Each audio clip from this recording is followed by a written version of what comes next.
চেনেললৈ আপোনালোকক স্বাগতম জনাইছোঁ। মই আজি ভাবিলোঁ এটা নতুন ভিডিঅ'লৈ আপোনালোকৰ ওচৰলৈ আহোঁ। আজি যিহেতু বতৰ ডাৱৰীয়া, একদিন সদায় ডাৱৰীয়া হৈ আছে বতৰ, আৰু এই ডাৱৰীয়া বতৰত মই যিটি বনাই খাই থাকিবলৈ মন যায়, আপোনালোকৰো যায় চাগে। সেয়েহে ভাবিলোঁ আজি মই কিবা এটা বনাওঁ চাহৰ লগত খাবলৈ। মইনো আজি কি বনালোঁ সেয়াকে আপোনালোকক মই দেখুৱাম। আৰু এটা কথা কওঁ, মই অকলে বনোৱা নাই, মোৰ লগত বৌ আছে, আৰু আপোনালোকক মই বেলেগ এটা ভিডিঅ' বনাই মই মোৰ বৌজনীক দেখুৱাম, কিন্তু আজি মই নেদেখাওঁ। ঠিক আছে, ব'লক মইনো আজি কি বনালোঁ আপোনালোকৰ লগত শ্বেয়াৰ কৰোঁ আৰু আপোনালোকক দেখাওঁ। ব'লক ভিডিঅ'টো ষ্টাৰ্ট কৰোঁ। 3টা আলু মই আগতেই কুকাৰত সিজাই লৈছিলোঁ, আৰু আলুকেইডোখৰৰ বাকলি মই প্ৰথমতে গুচাই লৈছোঁ। তাৰপিছত এখন প্লেটত মই 3টা মান ধনিয়াৰ পাত আৰু আদা মিহিকৈ কাটি লৈছোঁ, আৰু এই গুচাই লোৱা আলুখিনি মই কাটি লোৱা মান ধনিয়াৰ পাত আৰু আদাৰ সৈতে মিহলাই পিটিকি পেলাম। আৰু মই ময়দা আৰু অলপ সোৱাদ অনুযায়ী নিমখ আৰু অলপ গৰম পানী দি আটা মঠাৰ দৰে মই ময়দাখিনি মঠি লৈছোঁ। এয়া চাওক, মই এই বলটোত মঠি থৈ দিছোঁ আগতেই।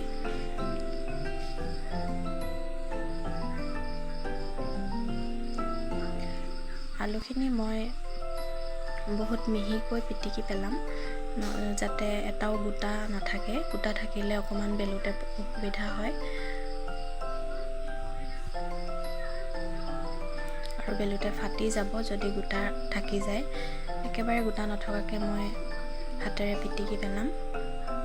এয়া চাওক, মই কেনেদৰে পিটিকি পেলাইছোঁ।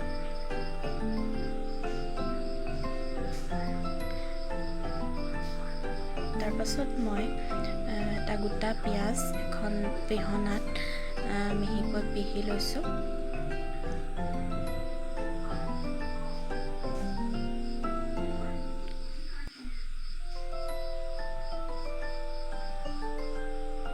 আৰু সেই পিহি লোৱা পিঁয়াজখিনিও মই এই আলু আৰু মান ধনিয়া আদা সৈতে মিহলাই গোটেইখিনি মিহলি কৰি পিটিকি ল'ম। পিটিকি এটা পেষ্ট বনাম, আৰু সেই পেষ্টটোৱে মই মঠি থোৱা ময়দাখিনি সৰু সৰুকৈ লাডু বনাই ল'ম, আৰু সেই লাডুকেইটাৰ মাজত আলুৰ পেষ্টটো ভৰাই মই বেলনাত বেলি ল'ম। প্ৰথমতে ভালদৰে গোটেইখিনি মিহলাই লৈছোঁ, পেষ্টটো ভালদৰে বনাই লৈছোঁ।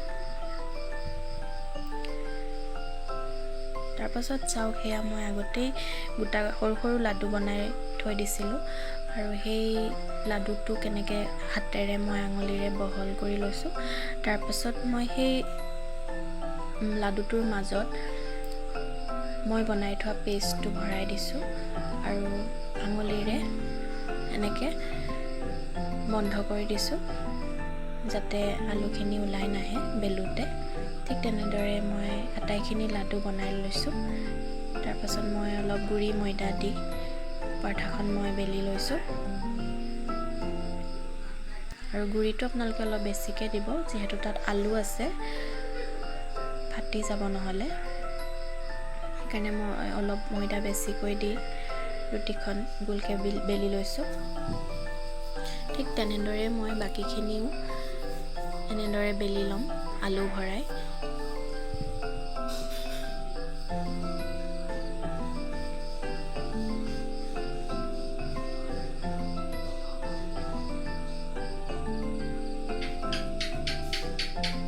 তাৰপাছত মই গেছত এখন টাৱা সম্পূৰ্ণকৈ গৰম কৰি ল'ম।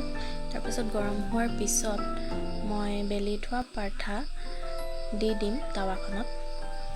গেছটো মই মিডিয়ামকৈ ৰাখিম। তাৰপাছত মই ৰিফাইন তেল 1 চামুচ তলে ওপৰে সানি দিছোঁ। আপোনালোকে ইচ্ছা অনুযায়ী দিব পাৰে, কিমান তেল দিয়ে আপোনালোকৰ নিজৰ কথা। মই যিহেতু তেল কমকৈ খাই ভাল পাওঁ, সেইকাৰণে মই কমকৈ দিছোঁ। আপোনালোকে বেছিকৈ খালে বেছিকৈ দিব পাৰিব। এয়া চাওক কেনেধৰণে পাৰঠাখন ফুলি আহিছে।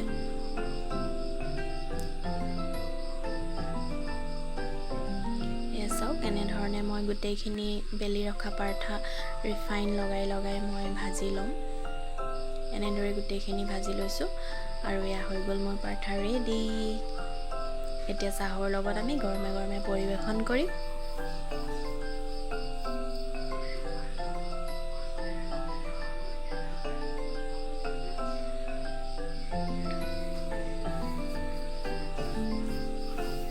এয়া হৈ গ'ল আমাৰ পাৰঠা ৰেডি আৰু মই প্লেটত সকলোকে চাৰ্ভ কৰি দিছোঁ।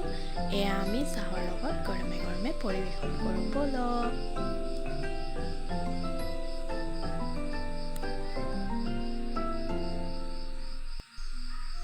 হেই গাইজ, আপোনালোকে দেখিলে নিশ্চয় মই আজি কি বনালোঁ। আজি মই আলু পৰঠা বনালোঁ আৰু তাৰ ৰেচিপি মই মোৰ ভিডিঅ'টোত দি দিম। ডেছক্ৰিপশ্যন বক্সতো মই ৰেচিপিটো দি দিম আৰু আপোনালোকে হয়তো জানেই আলু পৰঠা কেনেকৈ বনায়, তথাপিও মই আপোনালোকক দেখালোঁ মই কেনেকৈ বনালোঁ মোৰ আলু পৰঠা ঘৰত। আৰু আপোনালোকৰ যদি কোনোবাই মোৰ চেনেলটো ছাবস্ক্ৰাইব কৰা নাই এতিয়াও, তেতিয়াহ'লে মোৰ চেনেলটো ছাবস্ক্ৰাইব কৰি দিব আৰু লগতে থকা বেল আইকনটো প্ৰেছ কৰি দিব, যাতে মোৰ ভিডিঅ'সমূহ আপোনালোকে পোনপ্ৰথমেই পায়। আজিলৈ আহোঁ, বাই বাই।